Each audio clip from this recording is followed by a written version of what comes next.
Hey, how's it going, guys? Welcome back for another TOS video. So today we're gonna take down that one-off stage. Alright, it's actually quite a difficult stage. I didn't expect it to be this difficult. That's why I decided to make a video of it. Alright, so resolution of I don't know, I didn't catch that. Alright, so I'm going in with of course the new Dipankara Yangjian team. I would say that this is quite a stable team to clear. Alright, I'll give like step-by-step guide with this setup. Right, so this exact setup is my void transmigration team. Right, I haven't been very successful for my void transmigration attempts, which is why the video is still not up yet. Hopefully I can do so for the next few days of attempt. Right, so you can see that it's a very tanky build. 2 fire cards, 4 earth cards. HP is basically given by Medusa and Nihawk. Alright, so you can see that I have 22.6k HP, and you can see first round didn't manage to store much cooldown because of all those sky drop. Alright, those 2x2 matchup sky drop. So here is where I can kind of store just a bit because it's actually fire attribute. Alright, one is fire attribute, and then damage wise it's not really there yet because the enchantress are all not activated. Alright, so for this team, damage output will be decent only when you activate the enchantress. So you can see here, I'm trying to store up as many cards as possible, mainly enchantress, and I will try to store for Medusa. Alright, so Medusa here is actually the MVP of the entire battle. Okay, it's best if your Medusa is at max skill because you will need it very often. Right, max skill, which means at CD 15, together with amelioration, they'll be better. So you can see here we have second HP bar, which is the Trojan. So you can see here I'm trying not to activate my enchantress first. I do not want my damage to be too big. So this flame keeper is actually on a CD of 2, which is why I did a small little damage there to try, kind of chip off the HP by a bit. And then after that here, when it hits CD2, at least I have a window of 1 turn to deal as much damage as possible before going for that one last spin to take it down. So you can see here with Media, and Cirque's active skill, 1 turn is more than enough. You can see the damage output from this much amplified to 1 million plus damage per card. Alright, so here, next stage we will have like a, I think we will have definitely have Skull, no matter how much HP you have. We have this Ocean Keeper, only reduce movement time. Alright, and with this match 2 kind of playstyle, above 4 combos for Earth Enchantress active skill is not going to be an issue. Alright, so here is the more troublesome stage. You can see that it's always a Skull and then 15 hit shield. So how are you going to get past this? Alright, so you can see here is where you use Medusa, your so-called first activation of Medusa. Alright, why I say that is because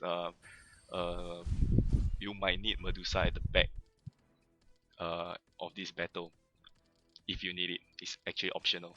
Alright, so here is definitely a must to turn on Medusa to kind of deplete that 15 hit shield. Alright, it's called 15 hit shield because you need 15 hit to go through to actually start dealing damage to this guy. Alright, so one more spin, and then you can see that this is about 3 more hits if I'm not wrong. 3 more hits, and then the other the other 3 cards will do damage. Alright, so next HP bar is actually quite simple. It's actually mass rune, so every turn after it attacks, it will kind of mass a few runes here and there, right? Which is not an issue. You can see that damage wise here is totally explosive. So even if there's no enchanters on, you can actually turn enchanters off. Try to store for Medusa's um, active skill. Alright, so instead of storing there, I store as Sorrel instead. This is the Earth Keeper. Um, why? Why you gotta turn off enchanters is because you have to enter the boss stage with enchanters deactivated. Alright, I'll explain more when I get to the boss stage. Just like, alright, so here above 6 combos, Earth Keeper, so not an issue. Of course, not an issue because we have this match 2 playstyle. Alright, so here you can see without the enchanters, 19 combos without the enchanters, you're still dealing quite decent damage, but then it's obviously reduced by a lot. Alright, so here you can see that all I'm trying to do is trying to store as much cooldown as possible for Medusa because it's actually a standby for the boss. Right, so the boss of this um, stage is no joke. Right, even though the reward, the end reward is just 1 diamond and 2 massive feeder card, which is the Dagger Wielder series. Alright, it's actually quite a difficult battle. Alright, so we come to the boss, you can see that thing, that effect right there was a neutralize effect. So it is gonna deactivate your enchanters and reset their CD if they are activated. So which is why I turn it off. Reach the boss, turn it on again. Right, so you can see first HP bar, of course, Metatron, fire attribute. Gotta do something because my team consists of 4 earth cards. Alright, massive disadvantage there, which is why I turn on Yang Jian for the first HP bar. Turn on Compulsion to rack up a bit of extra damage for this craft. And with that said, you can see that I'm setting up my board as well. Second HP bar is quite a nuisance. Alright, so you can see I set up more of a red, green, blue kind of board, but the more important runes is actually water runes.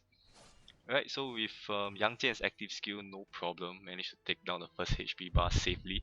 So you can see that second HP bar is actually spam Trojan plus 15 water rune shield. Right, so before he attacks, you have to kind of dissolve 15 water runes. Right, so which is why I tried to rack up a bit of water runes for my Dragonic craft. So I tried to make my life a bit easier. Right, so you can see that this Yang Jian and Dipankara's passive skill that he automatically converts 2 fire rune and 2 earth runes every turn is actually converting, I think, priority light runes first. Right, so water rune is not really affected, so it's not really an issue here. So you can see here, actually he's on CD1, so I'm trying to control to not dissolve water runes, right? Because once you reach CD1, it's gonna attack, and it's gonna reset that 15 hit shield, 15 water rune shield. So you can see I gotta dissolve another 15 water runes. Alright, so that wasn't meant to happen. I'm supposed to conserve, not to dissolve any water runes, and when you go back to CD2, then I'll just break that water shield and then to end the battle. Right, so sometimes things don't go according to plan. You can see that here I'm just trying to pray. I'm praying for more water runes. Alright, of course you can see that it's not working. Not really a lot of water runes here, only 4. So you can see that the skull is out already because I had media on. So this is where you have no choice but to bring back Medusa. Right, so all that storing in front is not for nothing. It's for emergency purposes, as I said earlier. So you can see here I activate Medusa. Of course, here is whereby you just have to pray for more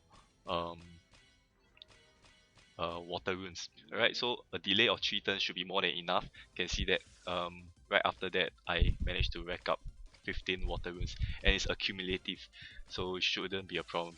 So with this, you can see that actually I didn't activate Nihawk at all. Alright, so in fact, if I want to, I can actually activate Nihawk and go for that big boost. Right, so anyway, Nihawk, a very good follower, HP booster, which is the reason why I have 22k HP for this team. Alright, so overall, I think this team should be quite stable um, for this Promise of Keepers battle. Alright, so yeah, all the best. Go get that 2 feeder card to feed your whatever upcoming Soul Master card that is available. Alright, so with this, I'm going to end this video here. Thank you so much for watching, and I'll see you guys in my next video. Bye bye.